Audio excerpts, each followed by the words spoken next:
history, but a particularly essential moment for us individually and for our own lives. We are so indebted to him for the sacrifice that he was able to make, willing to make, and what that sacrifice means.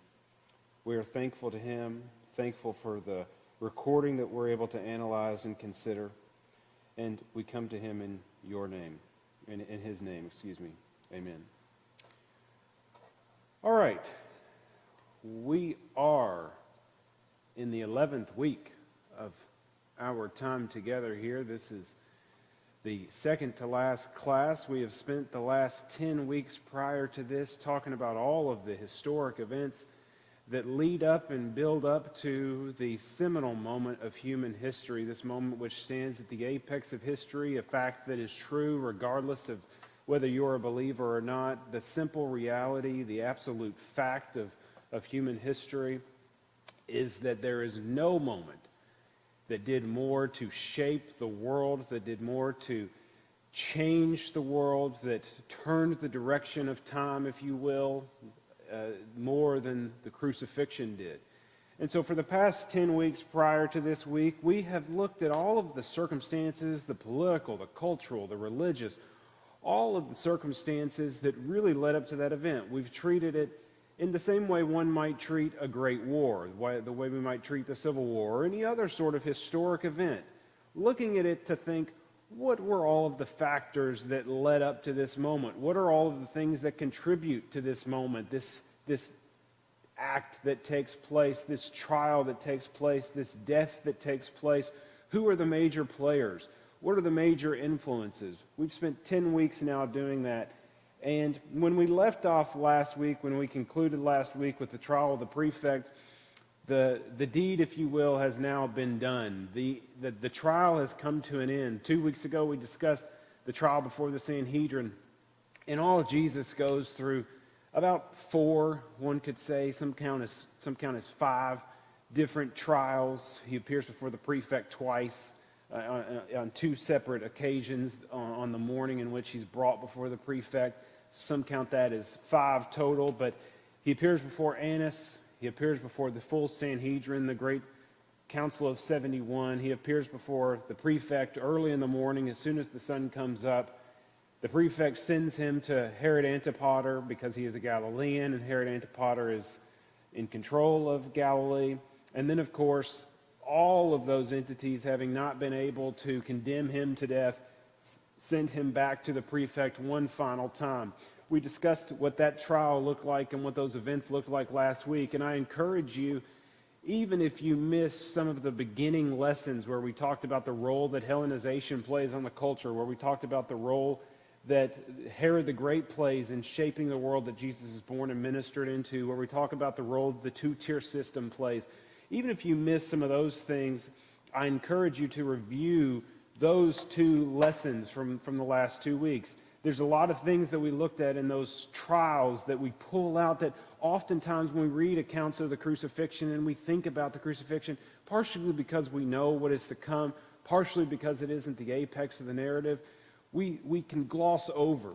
And during the course of those past 2 weeks, we really slowed down and examined all of the things that are going on in those moments.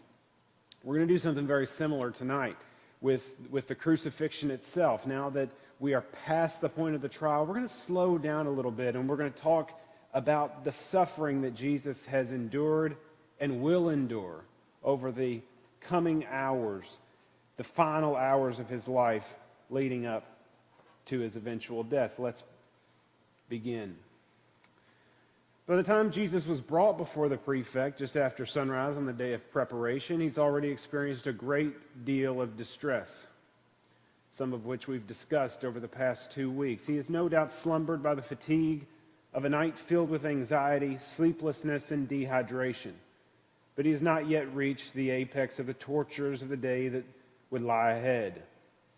It's commonplace for us to negate Jesus' affliction in some way, perhaps for our own benefit, perhaps to avoid considering the unspeakable violence that we unconsciously know would mark his final hours. Perhaps it's sheer ignorance. Perhaps we don't realize all of these terrible things that take place here in these final hours. Perhaps it's to avert our eyes from our own guilt. Whatever the reason, it is commonplace for us to sort of negate and ignore, not consider really deeply the affliction that Jesus is to face in these final hours. We occasionally even allow his divine nature to forbear us of the thought that his final hours were spent in the throes of misery, as if he's somehow excused from the very human feelings that the rest of us would endure, that a human would endure based on the description that's provided to us in the gospel. With a brief exception a brief exception in the Garden of Gethsemane aside, no divine intervention, whether from the Father or of his own will, spared Jesus, the man, from experiencing the full justice intended for sin. It is critical that we accept and understand this. It's critical that this is what dominates our mindset as we consider the sufferings and as we think about the true brutality that is the crucifixion. It is only in this way possible for us to grasp the real nature of the sacrifice that is required by the Son of Man on here, the day of preparation, at the eve of the Passover. The agony for Jesus begins at this place in the Garden of Gethsemane. Having finished the dinner, established the Lord's Supper, excusing his betrayer only after having washed the feet of all 12 of his disciples, having given a final sermon and sang a hymn, he sets out for Gethsemane. Gethsemane is situated at the northeast corner of the city. It's not in a convenient location as compared to the upper room on the city's southwest side, but the garden is a familiar location.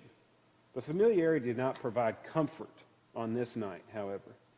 Jesus has showed signs of anxiety for more than a week, and he has clearly carried the impending weight of this moment with him. From the weeping at the tomb of Lazarus to the weeping for Jerusalem when he enters the city on Sunday, one can only reasonably see that Jesus' anxiety has been present for a good deal of time.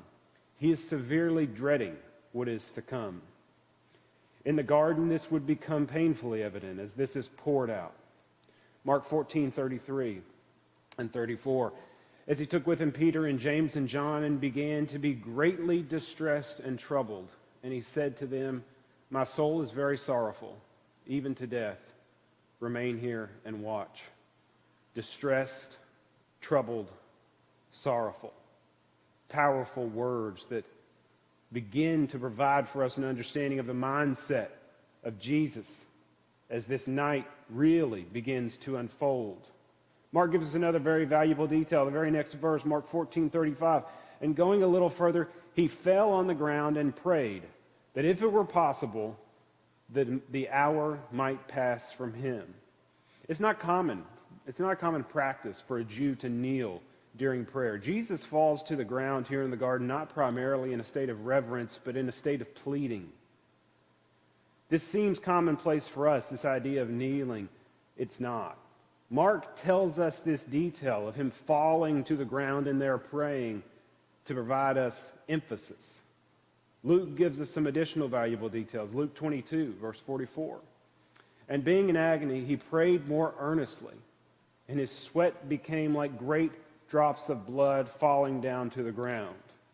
Agony, distressed, troubled, sorrowful, agony, powerful words used by the gospel writers to try to help us understand and grasp the mindset of Jesus here in the garden.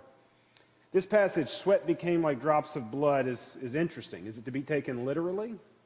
Is Jesus praying with such earnestness that he's actually bleeding? I would contend to you, yes.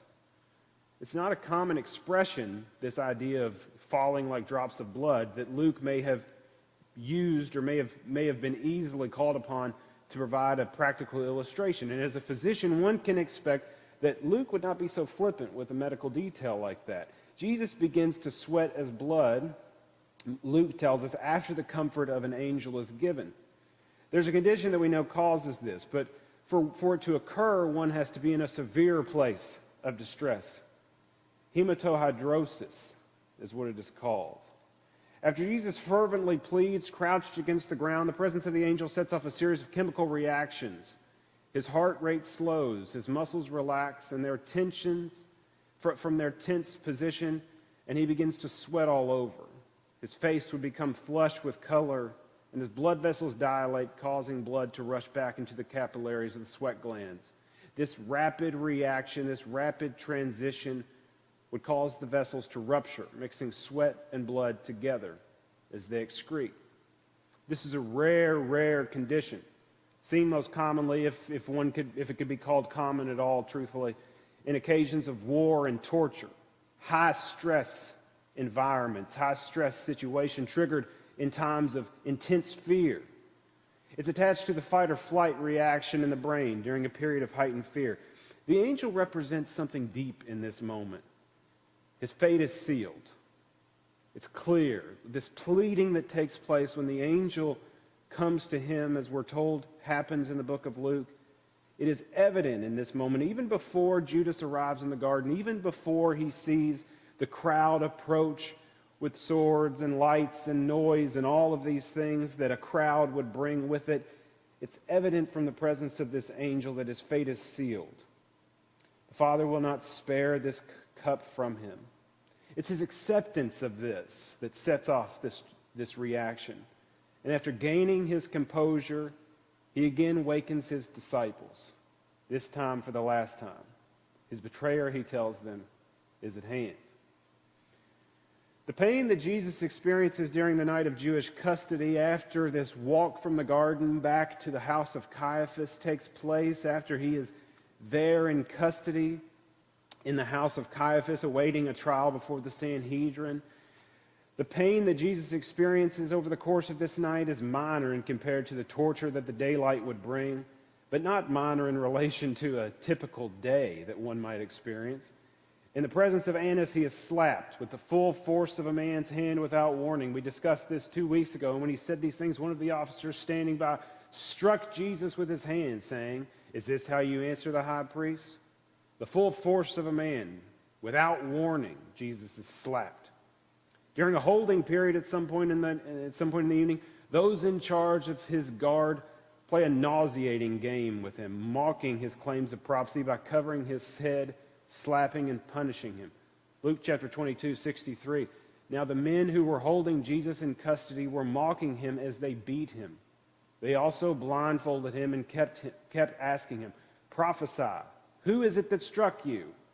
And they said many other things to him, blaspheming him. Understand the scene here. He's being held in custody by these guards. They have his head covered, punching him, slapping him, beating him as a way to mock him, asking him to prophesy. Which one, even though his eyes were covered, which one is the one who hit you, Christ? Which one is the one who struck you, they say in Matthew?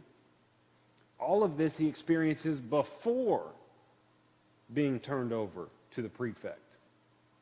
It's undoubtedly the case that this is the chapter in which causes him the most dread, the potential of being turned over to the prefect, the knowledge that he's going to be turned over to Roman discretion. No Jew, especially not a Galilean, a fellow countryman to virtually every anti-Roman revolution that took place in the 7 centuries between Jesus' birth and the fall of the temple, all happened in Galilee. No Galilean, no Jew really, would be ignorant or unaware of the brutal treatment that Romans inflicted on prisoners, especially when that prisoner had no claim to Roman citizenship, especially when that prisoner was accused of being an enemy of the empire. Jesus knew very well in that walk to the praetorium after the sun came up on Friday morning what was going to await him there. We know the narrative of the dialogue between him and Pilate and the trial before Herod. We discussed that all in detail last week. We know well that Pilate, before finally giving over to the crowd's desire to have him crucified, commits him to scourging. But the reality of scourging is such a heinous brutality that the modern mind has few associations with it. Let's discuss the instance of scourging. Scourging is a uniquely feared form of punishment. You've likely seen movies attempt to recreate its savagery or depict it in some way or another. You may have seen a picture like this one of the Roman flagrum, but Hollywood cannot do justice to its brutality, I assure you.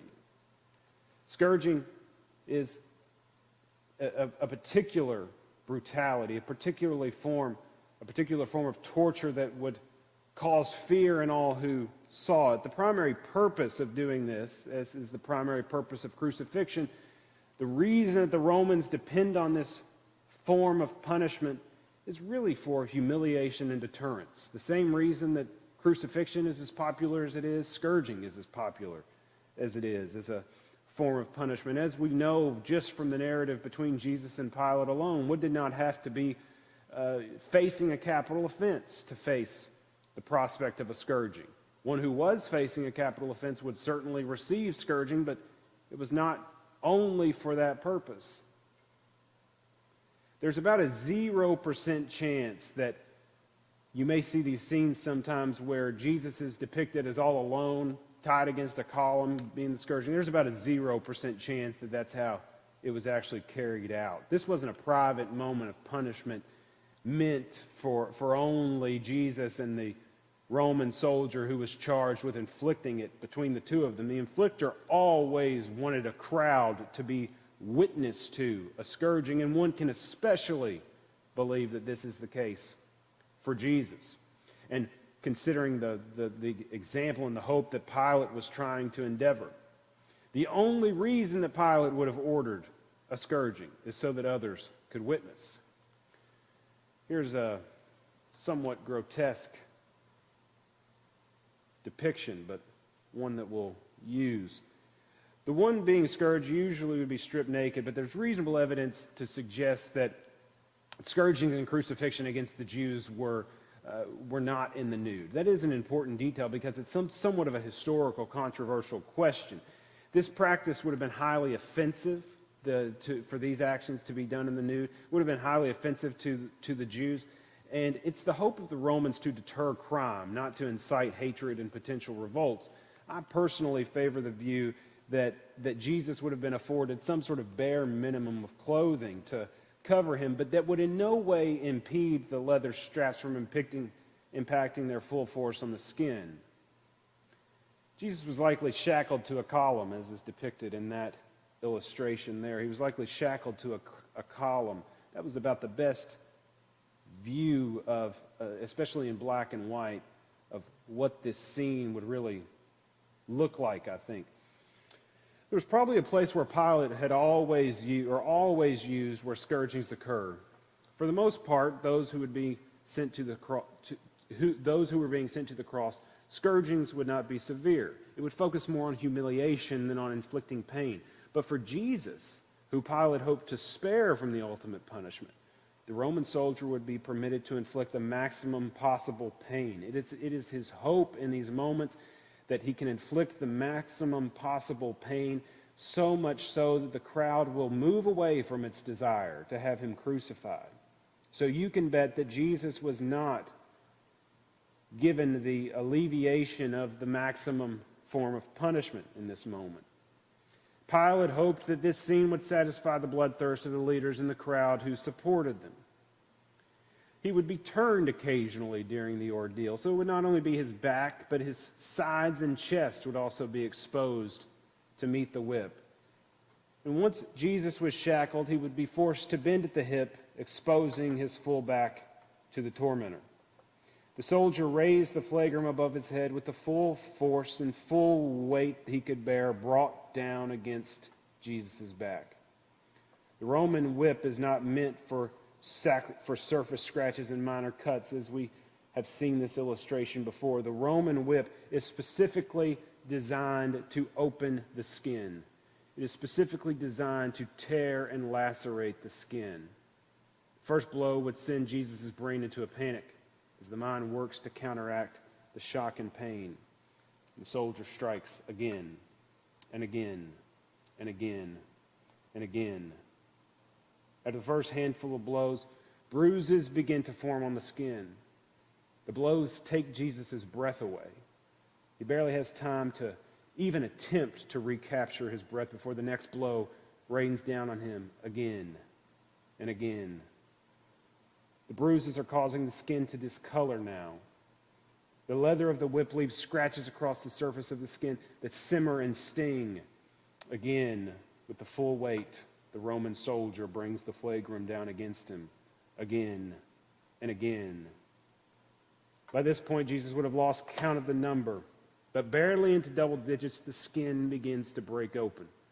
Multiple wounds ooze blood, and the pain at first reserved to the surface of the back dominates the full torso now. All parts of his upper body would be feeling the pain of this repeated beating. His legs would begin to tense up and cramp. He's barely been able to take so much as a half breath since this pain began, and now, even provided this time, he could not breathe in deeply.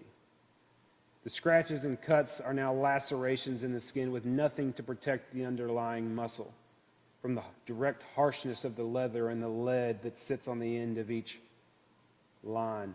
Each blow is now a direct hit on the insides, causing unspeakable pain and trauma again and again and again. By now, the victim would be covered in blood in the front and in the back, both sides having been beaten. The white garment that is covering him could barely be considered white now. It would be discolored with a pool of blood forming underneath him. He cannot help but cry out with each whip as it tears more deeply into the muscle. It's no longer a conscious action whether or not one wants to cry out. It is reflexive from the pain that is being caused. The mind races, immobilized by the unrelenting pain. It has now entered a full stage of shock, doing its best to protect the body. Now bruised and torn on all sides of the torso as the blows continue to come. It's this mental wrestling, even more than the physical pain, that would cause many scourge victims to fall, leading often to the second soldier who was present to force them immediately back up, only to have the primary soldier bring the whip with even more force as punishment for them having done so. The exposed muscles are hemorrhaging now. The ribs are under tremendous pressure, and it's likely that one or more are fractured by this point. Even two fractured ribs, could lead to a quarter liter of blood loss. Imagine the blood loss that's being experienced in these moments. The pain would reach deeply into the lungs as the blows continue to come, likely bruised by the repeated blows. Often at least one lung in a victim of a scourging collapsed. Each breath, never full, is increasingly impossible as this process continues again and again. There's no escaping the endless stream of blows. With each one, the victim screams in pain. At many points, even the crowd would become uneasy as this process continued for beat after beat, scourge after scourge.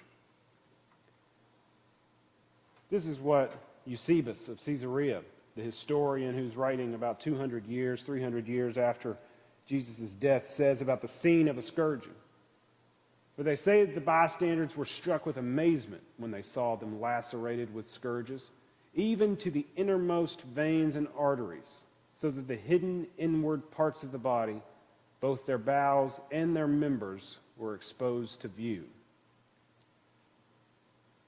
Had this been a Jewish scourging, he would have been restricted by Mosaic law to 40 lashes. It's difficult to even compare a Jewish scourging with a Roman scourging.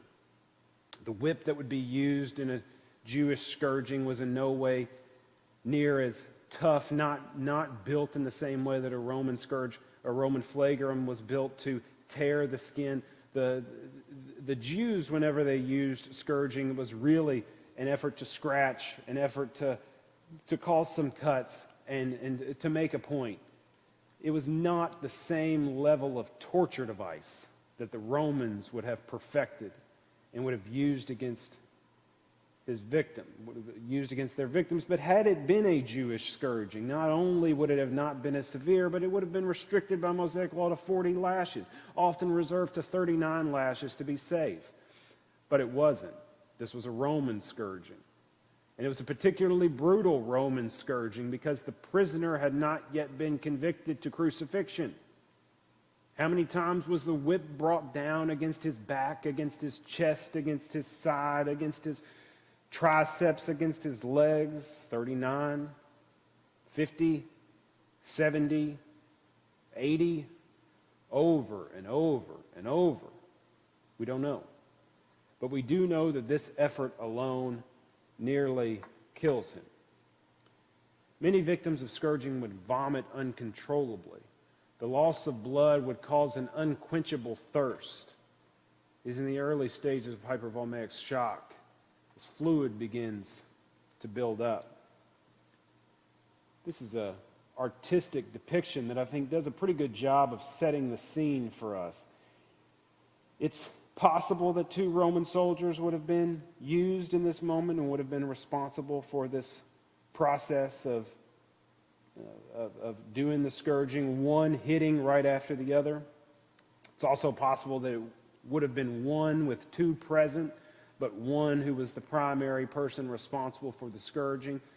We're not sure which one it was for Jesus. Many artists have depicted it as 2. It is highly possible. But either way, do not be confused. This is something that goes on over and over and over. This is a repeated, constant blow. And understand the physical toll that this would take, not only from a position of fatigue, but if you've ever been sort of hit in the chest or hit in the back with something very hard, you know how quickly it zaps the breath away.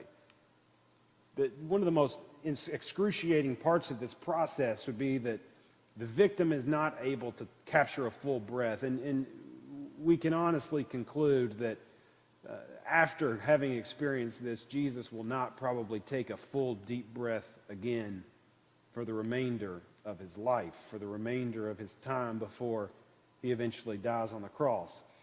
This is a second slide by Peter Paul Rubens, a second painting by Peter Paul Rubens that I think, again, does a really good job. Rubens, one of the best artists in the history of Christian painting. Great piece there.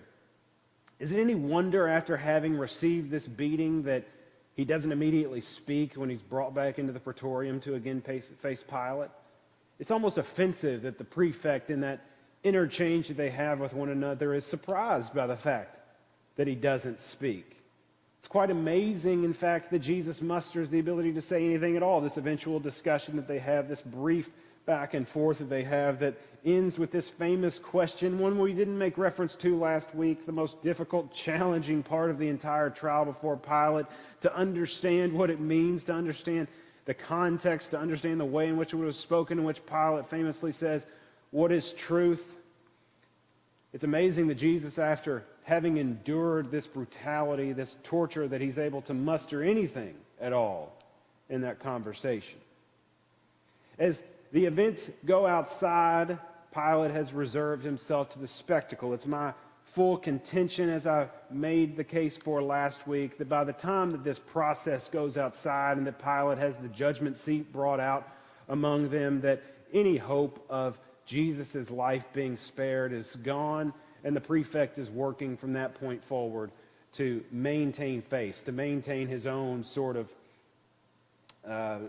ability to quell the riot, to maintain control, if you will, and that once this judgment seat is put out before them, that spectacle takes over, and Pilate reserves himself to the spectacle. And that's true even regardless of the intervention that takes place. By the time Pilate's wife, who we discussed a few weeks ago and made reference to a few weeks ago, who is, by the way, the only person who we know of who intercedes at any point during the trials, who we know of for sure that intercedes or attempts to intercede in Jesus' defense. By the time word even gets to Pilate as he's on the judgment seat, where his wife exclaims to him, "Have nothing to do with this man," the deed is done. It's already over. The crowd has gone too fervent in opposition, and Pilate risks losing control. The prefect, when he goes out on the judgment seat, when he brings the trial outdoors, outside of the walls of the praetorium, he's saving face.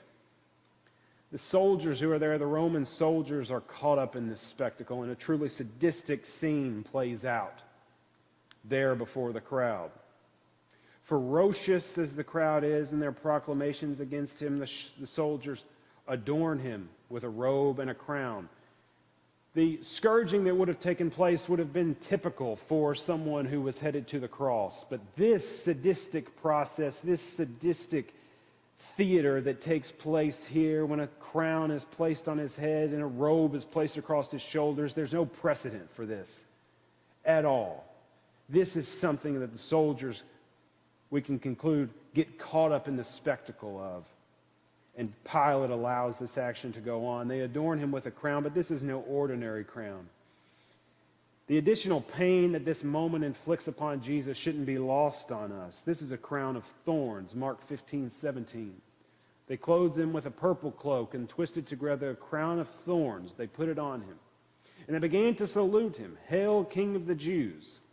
And they were striking his head with a reed and spitting on him and kneeling down in homage to him. You've probably been pricked or scratched by a thorn before. So you have some frame of reference for what it would be like to wear a crown of thorns, but a good deal of scholarship has gone into trying to determine what type of plant may have been used as the source of these thorns for this crown that was placed on Jesus' head. What we can say without a doubt is that the thorns were relatively large and exceptionally painful to the scalp. The head has a tremendous amount of nerves, and for good reasons. It protects the most vital organ on the body. And this is a new region of pain inflicted upon him after the burning of the torso, after the searing that he must still feel from his skin, which is literally hanging from his body, having been ripped apart by the Roman flagrum. A new area of pain is inflicted upon him.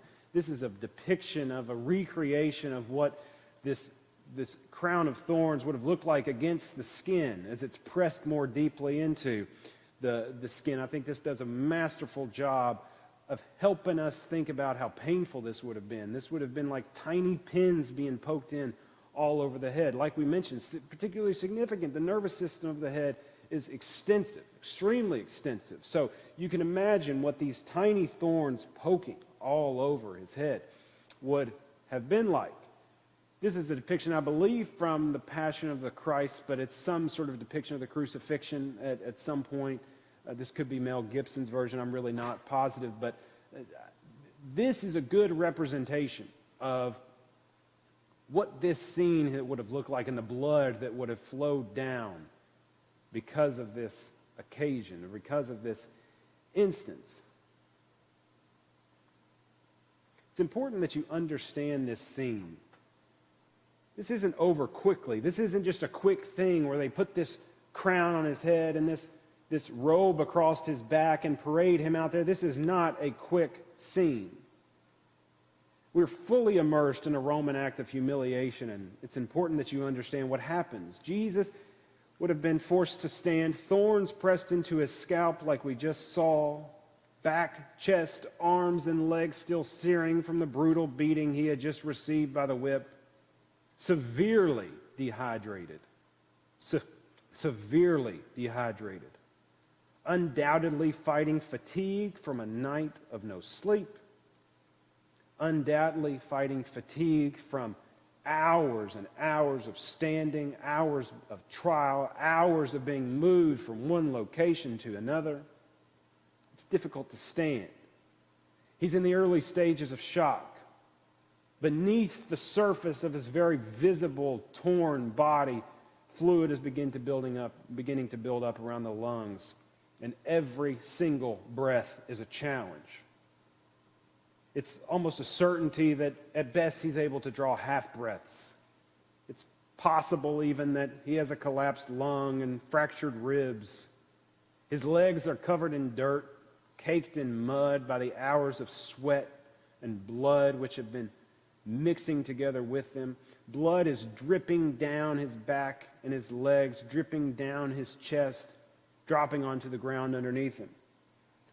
All the while, each Roman soldier who is present walks by one, mockingly salutes him and spits in his face. That's what's going on in that moment. All the while, that pain and torture that he feels, the Roman soldiers who are present participate in this sadistic humiliation, the sadistic theater of walking by one, saluting him and spitting in his face. This is intended for the utmost humiliation, and it most certainly would have been. And when Pilate says to the crowd, "Behold your king," he is saying so with the full knowledge that the crowd would in no way recognize this as their king, would in no way see that a king could be depicted like this. I'm going to show just an image quickly, a real accurate depiction of what Jesus would have looked like in this moment. It is an ugly picture, but it's an accurate picture that I think we should understand. Of all the scenes you've seen before of what this may have looked like there outside in the judgment seat, this one should sink in. This is the reality of what Jesus Christ looks like after having been beaten and tortured by the Romans. Pilate, of course, washes his hands, and the crowd gladly accepts the guilt on his behalf. His judgment is exactly what the Jewish leaders who had worked so hard for the full week, who had worked so hard for a long time, we learn from John, to make sure that this happened, not merely that this man would be put to death, but that specifically that he would be crucified. Why that he would be crucified? Because it is the utmost torture and brutality. Everything that Jesus faced up to this point is only the precursor for the greatest torture of them all, one of the greatest tortures that human beings have ever come up with, which is crucifixion. This picture here is Raphael. This is his depiction of what took place after Pilate's decision was finally made, the walk to Golgotha that would begin after Pilate rendered his judgment, after Pilate finally gave them what it is they wanted and turned them over, as the Gospels say, to them to be crucified. That them, of course, being the Roman soldiers who were in charge of this. The walk to Golgotha is not far.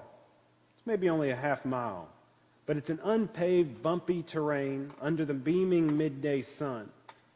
The ruling of the prefect means that the prisoner is turned over to the specific group of Roman soldiers who perform executions. This group is a team of 5, much experienced, and led by a centurion with the title Exactor Mortis.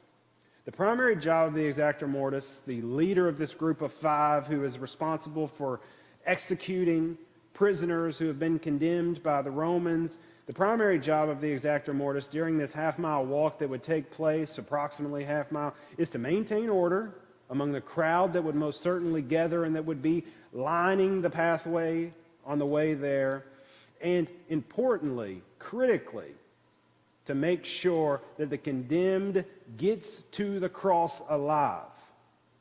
The Romans use crucifixions for a lot of reasons, but one of the reasons is because they want the prisoner languishing on the cross for as long as possible. It is through this that they gain its deterrent effect. So the Exactor Mortis is instructed and determined to keep the prisoner alive.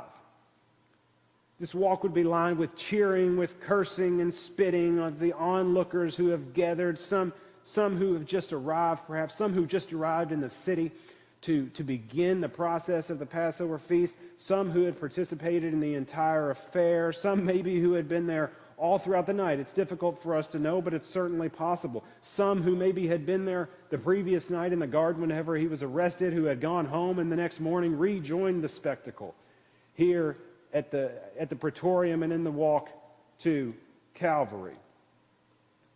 It is what I would label as highly unlikely that the actual scene depicted here is what it would have looked like. It's what I would call highly unlikely, specifically that Jesus is carrying his full cross. It's far more likely that this scene is him carrying the cross beam. It's highly unlikely for a few reasons. First, the weight of the full cross, and we've seen these depictions in art and in movies and over of Jesus depicted carrying the full cross. Like I said, I think that's highly unlikely, but for a few reasons. First, the full weight of the cross would be about 200 pounds, and there's little likelihood that any prisoner would have been in a position to carry it at this point in the endeavor. The cross beam, by comparison, the horizontal beam that goes there, is probably only about 60 to 70 pounds.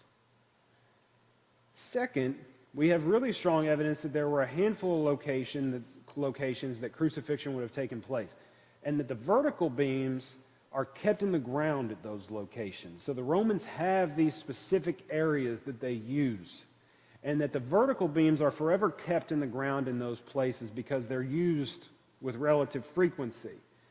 Remember this, crucifixions are meant to be efficient.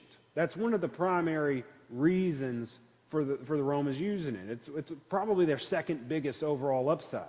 The first is that they are terrifying for onlookers, and the second is that they are cheap and efficient. And so it makes the most sense, and there's the most historical evidence to believe that there are designated locations where the vertical beams are in the ground permanently, and that the prisoner is only dealt the humiliation of walking with the cross beam of his cross to the place in which he is to go to die.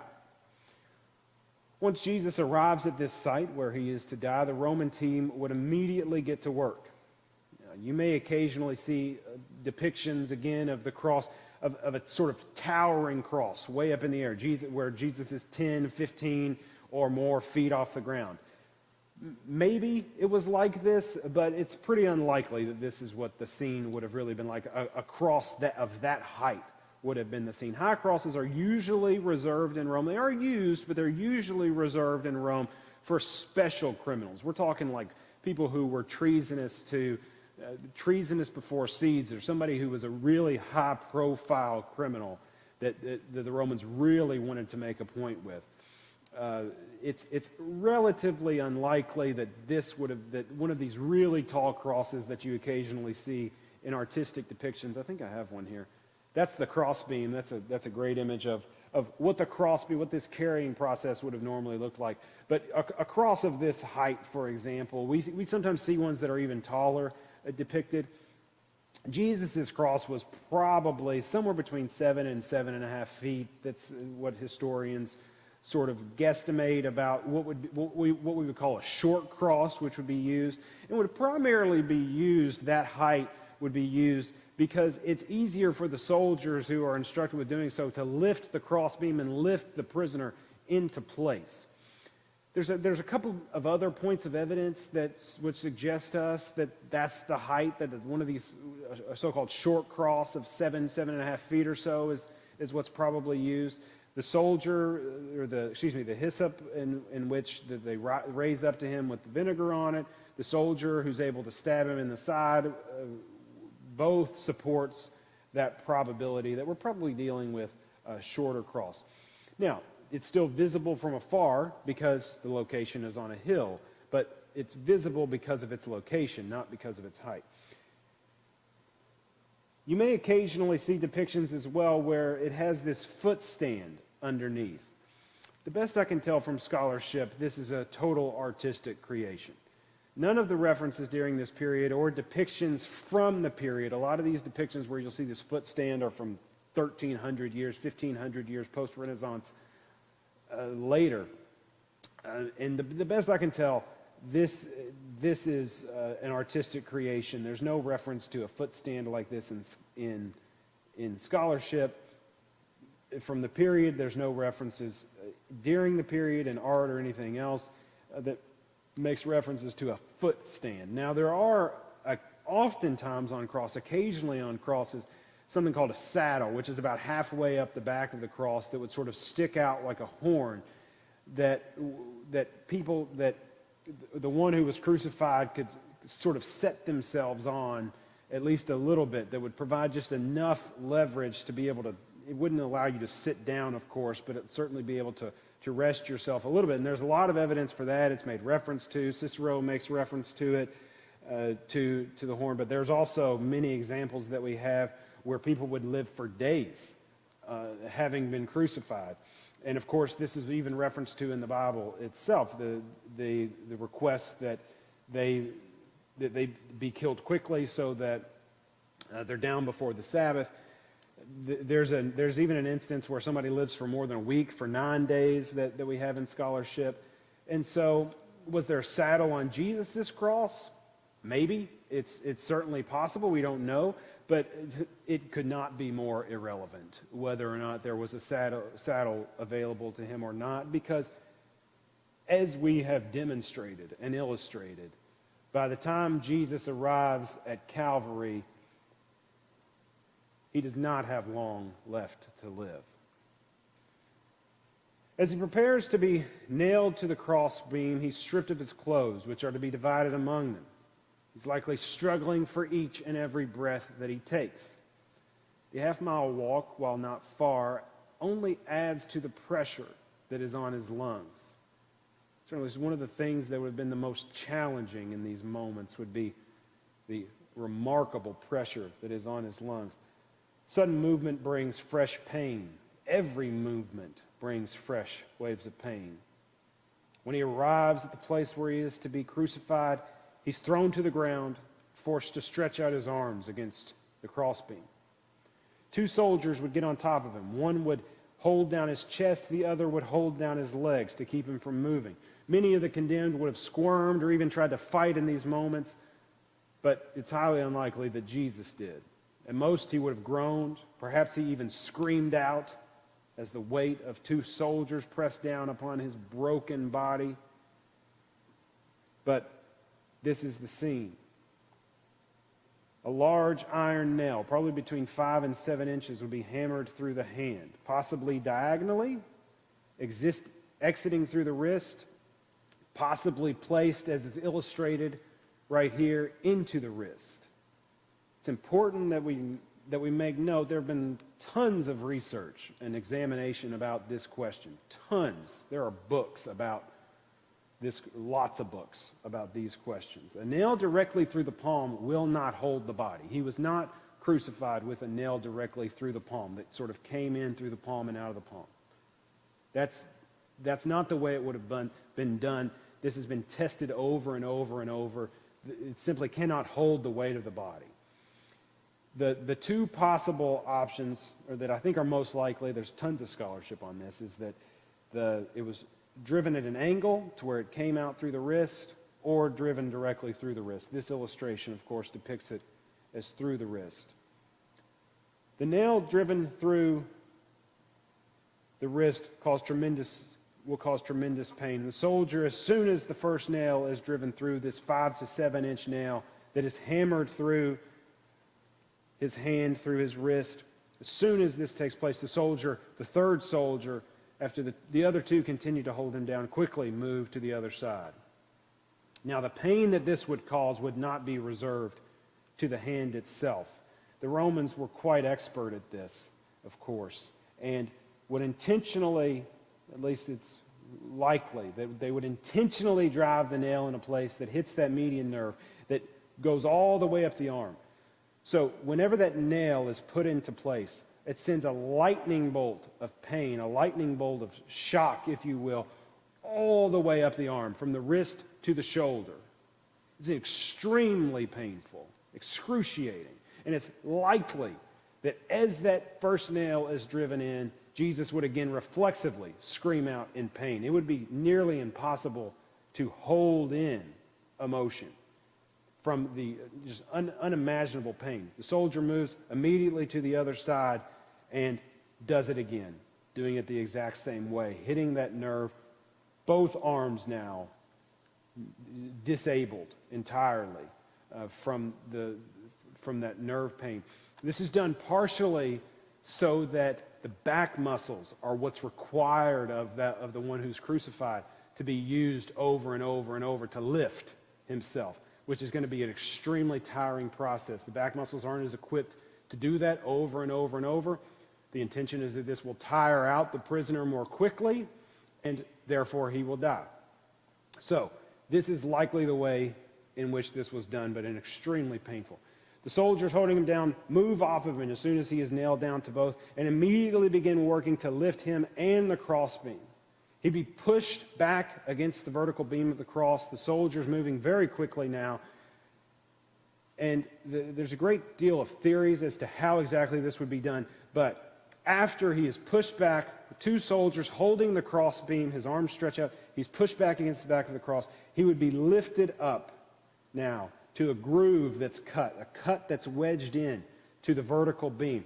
There are multiple theories of how this would have been done, whether or not the soldiers used some additional leverage of some kind, some sort of metal sticks or stairs even, but we can say for certain that at least two of them are responsible for lifting the beam up. At least one holds the body. He is lifted up into place, and it's notched in against the vertical beam there. Imagine the pain that would send shock waves through the body in this moment whenever the soldier who's holding his body lets him go, and the full weight of his body is being held by two nails in his hands. His feet would then be slightly bent, and a third and final nail would be placed in them, causing new bolts of pain to ripple through the nerves in his legs. You can see there that it's most likely that the nail is placed there in the middle of the foot as to avoid the breaking of bones. But his legs would have been slightly bent, and the third and final nail is in place. That's a great depiction that gives us an idea of exactly how this would have been done. And remember, these Roman soldiers are expert at this. They've done this repeatedly. This is what some theorize, we can guess what one of these nails may have looked like. What the nails that would have been put in the wrist and in the feet would have looked like. Here's what I think is one of the best pieces in art about this. There's nothing glorious about this. I like this piece for that reason. One of the best depictions in art above this. And before we continue, I am going to show one more realistic depiction. Again, I'm not positive where it's from, maybe from Passion of the Christ or some other movie. It's a brutal, ugly scene, but again, I think it's an important thing for us to look at. It's a great depiction of what this would have really looked like, what this moment would have really looked like after Jesus is finally placed on the cross. It's a heinous, heinous, heinous scene. It is the agony that the condemned would immediately feel in the feet that makes this process, that would immediately feel once they are hoisted up on this cross, that makes this process of death so brutal.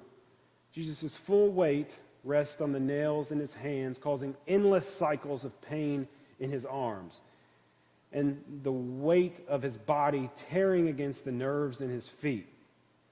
The body would immediately, again, almost reflexively start to try to find some position that could alleviate the pain, trying to move, trying to find any way to move the body that would alleviate the pain. But he is trapped. Jesus is trapped. Any victim of a crucifixion is trapped. There is no position that does anything to reduce the severe, torturous, constant, endless pain. His limited lung capacity is reduced further by this position that he's placed in. The problem of breathing immediately becomes the primary effort that Jesus is undertaking. That is the sort of sole focus of the brain in this moment, is to try to take breaths.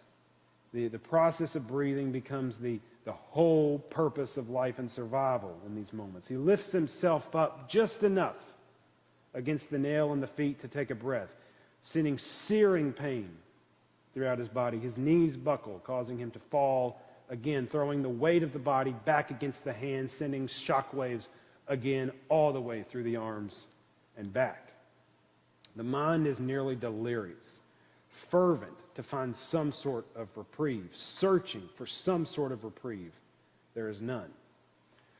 hours, this flailing, this process of lifting over and over, twisting, pulling over and over continues. Jesus pulls up his weight only to fall back down. His body arches out. They're just over and over for hours this takes place. I need you to understand that this is a man in unspeakable pain in every part of his body, internally and externally. And I need you to understand what this scene would have actually looked like. The depiction that we just saw did such a good job. His body is literally torn by dozens of lacerations in the skin, visible as he pushes up and down. Sweat drips from him, mixing with the blood and dirt. As he pushes himself up and down, saliva, mucus drain from his face. There is no peace in this. There is no pause from this. There is no peaceful stop of this process of moving up and down and trying to position and trying to find some alleviation. There is no peace to be found. This is hours of endless, constant torture. It drains the victim of their sanity. It is animalistic as the body flails and grasps to the final bits of energy that it requires to take a breath and to stay alive. Jesus, after hours, even in deep traumatic stress and shock, is aware that the end is near. After hours of going through this endless up and down, grinding his torn back against the wood behind him, those lacerations in the skin, is aware that the end is near. The heart is worked nearly to exhaustion. He musters one final surge of energy. We must understand that at this point, this final moment, he draws literally every ounce of energy that he has left. He pushes himself up for air, wedges his body one last time against the nail that has now created a sizable hole in his feet. His body is arched out, and he exclaims, "Father, into thy hands I commit my spirit." Jesus of Nazareth was dead. After this long, torturous process, hours in agony that began in the garden, fatigue, dehydration, sleeplessness, unspeakable pain. After hours of wrestling against the cross and an unimaginable torture,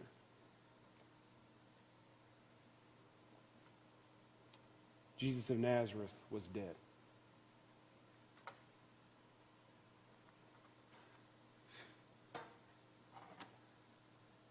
Our whole class led to this point, led to this moment.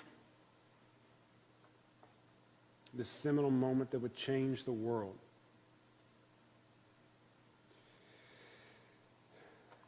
The prefect is surprised to hear that Jesus is dead already. When Joseph of Arimathea, one of the most unheralded and grandest heroes in all of the Bible, comes to him asking that he be allowed to take Jesus' body. Joseph is a member of the Sanhedrin. He did not support this execution. He did not support these actions that had taken place on the previous night. He wants to give Jesus, who he believes is the Messiah, a proper burial. Joseph of Arimathea, along with Nicodemus, another member of the council, who is simultaneously gathering 100 pounds of myrrh and aloes, a tremendous amount, are preparing to bury him. The two of them together will bury Jesus in a new tomb, they say. And Pilate grants their request. You must understand that it's not common that you get many favors with the prefect. It is not a small act in the least that Joseph uses one of his favors, that Nicodemus and Joseph together uses one of their favors with the prefect to ask for the body of Jesus. Jesus of Nazareth, a Galilean peasant of the most lowly of births, impoverished his entire life, thanks to these two men, is given a burial of the highest honor that could be afforded to any Jew. This is among the most courageous and historic actions in the entire Bible. Certainly in the entire Passion narrative, but in the entire Bible, that these two men go to the prefect and ask for this. The women who followed him from Galilee, his mother, Mary Magdalene, and others who were there to witness his burial. 2 days later, early in the morning, before the sun came up, they returned to the grave, this grave of Joseph's that he had placed him in, a new grave that had never been used before. These women, the mother of Jesus, Mary Magdalene, they returned to the grave 2 days later, early in the morning, before the sun came up, bringing with them spices and planning to anoint the body. They talk amongst themselves as they approach, and they question aloud as they near, which one of us will roll away the stone? Who will roll away the stone for us? And looking up, the group is halted, confused, seeing that the large, heavy stone, the seal that had been placed on it, was rolled back already. They entered the tomb in a state of uncertainty, and that uncertainty was immediately compounded by a young man, arrayed in white, sitting on the right side of the tomb. Their face must have showed the evidence of their shock. The young man quickly speaks to relieve their confusion. Do not be alarmed. You seek Jesus of Nazareth, who was crucified, he says, not in the form of a question, but as a statement. Do not be alarmed. You seek Jesus of Nazareth, who was crucified. He continues. He is not here. He is risen. See you next week.